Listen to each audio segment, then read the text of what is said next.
La paix véritable, volume 2.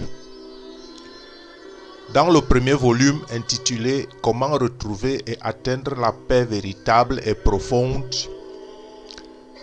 j'ai traité beaucoup plus de la paix intérieure, la paix de soi-même, la paix avec soi, condition sine qua non de la vraie paix, la paix de l'esprit. Et la paix avec les autres, la paix avec son entourage et l'environnement immédiat en dépend. Il est certes évident qu'il n'y a pas de paix avec l'autre si l'on n'a pas la paix soi-même déjà.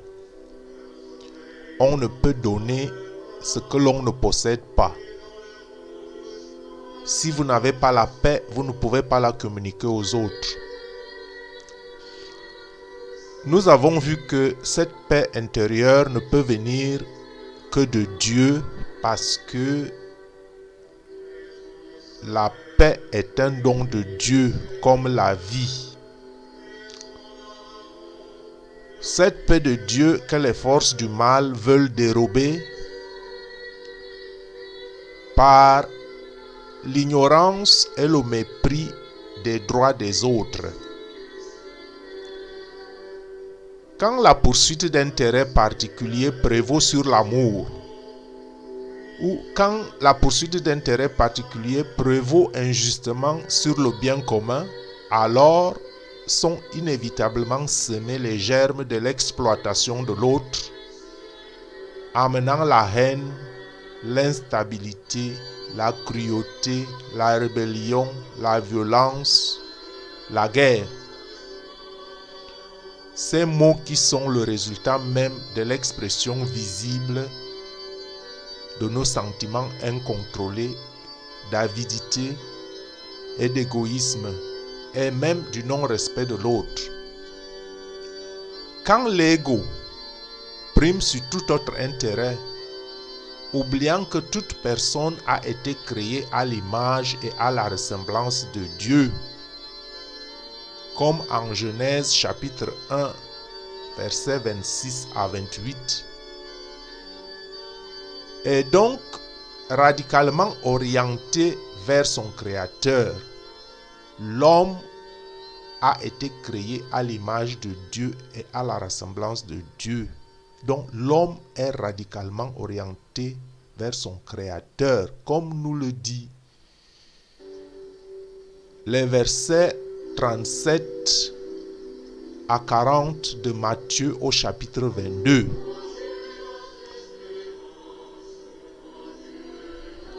Que nous dit Matthieu 22, 37?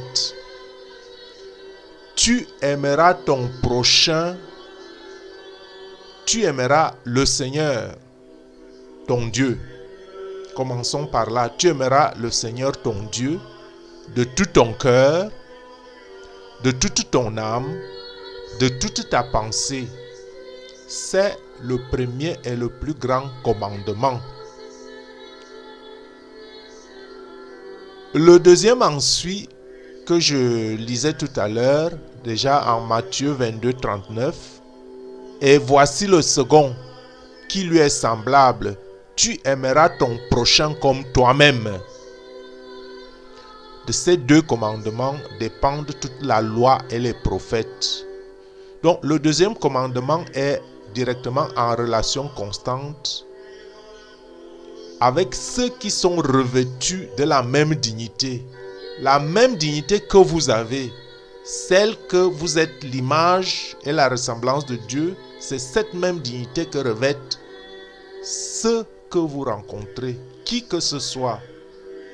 Tous sont revêtus de la même dignité.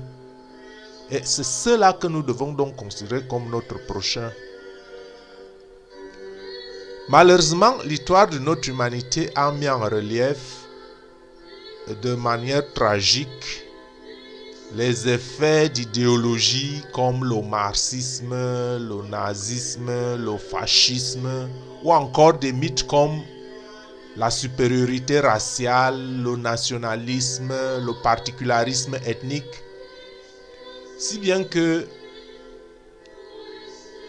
les relations sociopolitiques se sont retrouvées orientées juste sur le profit.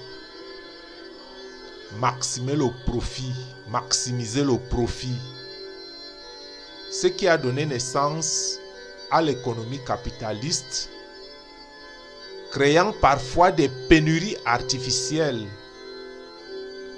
pour asseoir des prix exonérants, procurant des bénéfices maximum.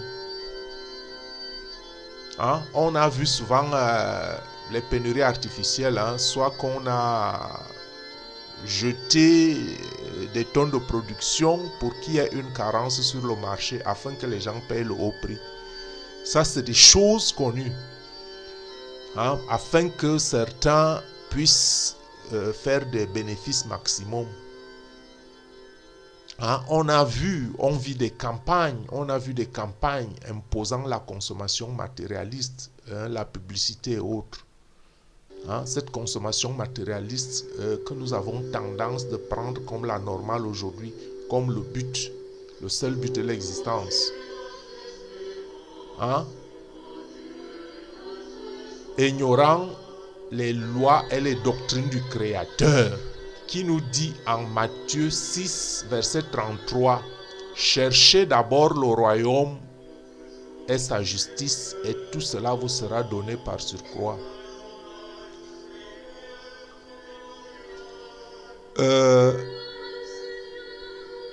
Cet enseignement de rechercher d'abord le royaume des cieux et sa justice ne cadre pas trop souvent avec nos aspirations. Cet enseignement va même à l'encontre de notre façon de voir les choses, ou la manière dont ces choses semblent être prédisposées, parce que nous sommes programmés, je dirais même conditionnés dès la naissance par notre famille et l'environnement social. Nous sommes conditionnés par ce qui semble être l'essentiel des préoccupations vitales. Que vais-je manger? Que vais-je boire? De quoi vais-je me revêtir? Si bien que nous commençons à rechercher ce que nous pensons être le plus nécessaire, sans cependant trouver un frein à nos envies. Je dis ici frein à nos envies parce que soit qu'on aspire à ce qui est toujours plus grand, soit qu'on est insatisfait de ce qu'on possède.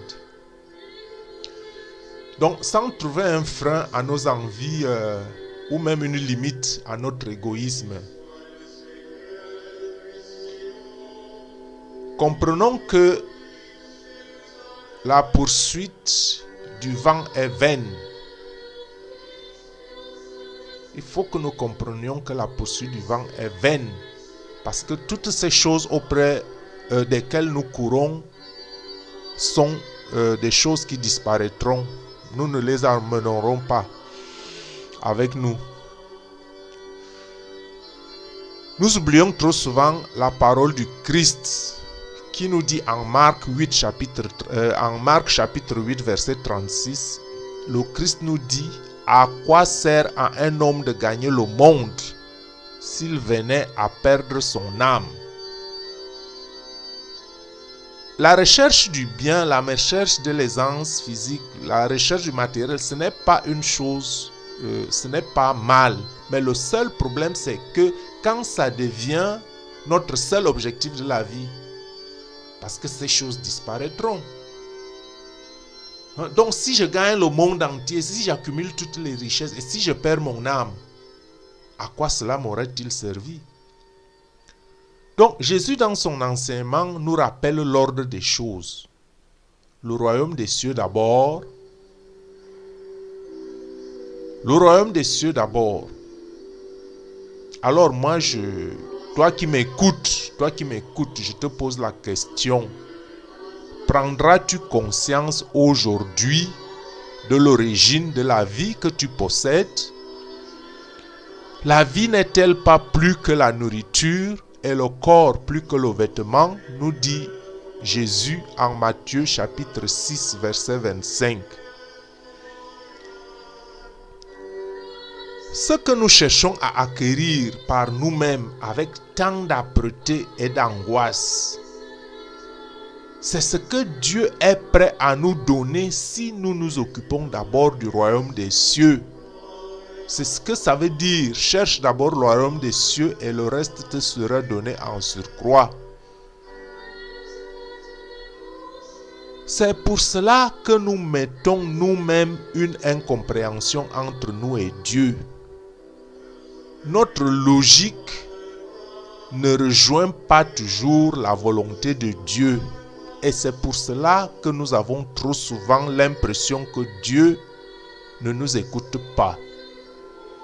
En réalité, Dieu nous parle, mais nous n'écoutons pas. Nous ne l'écoutons pas. Et donc, nous ne l'entendons pas.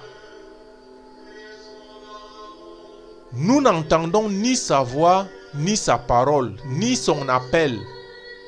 Peut-être même que le propos de Dieu nous gêne.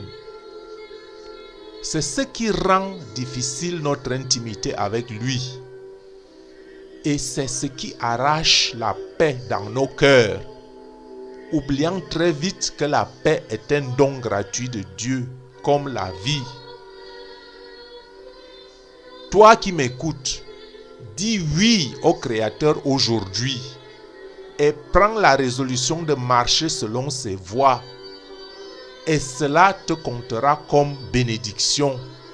Et ne t'appuie pas sur ta propre intelligence. On lit en Proverbe 3:5. Confie-toi à l'Éternel. Confie-toi en l'Éternel de tout ton cœur et ne t'appuie pas sur ta sagesse. Reconnais-le dans toutes tes voies. Reconnais-le dans toutes tes voies et il aplanira tes sentiers. Et tu trouveras la paix. Jérémie 17, 7, 8 nous rassure. Béni soit l'homme qui se confie dans l'Éternel et dont l'Éternel est référence. Sois béni. Retrouve la paix en Dieu.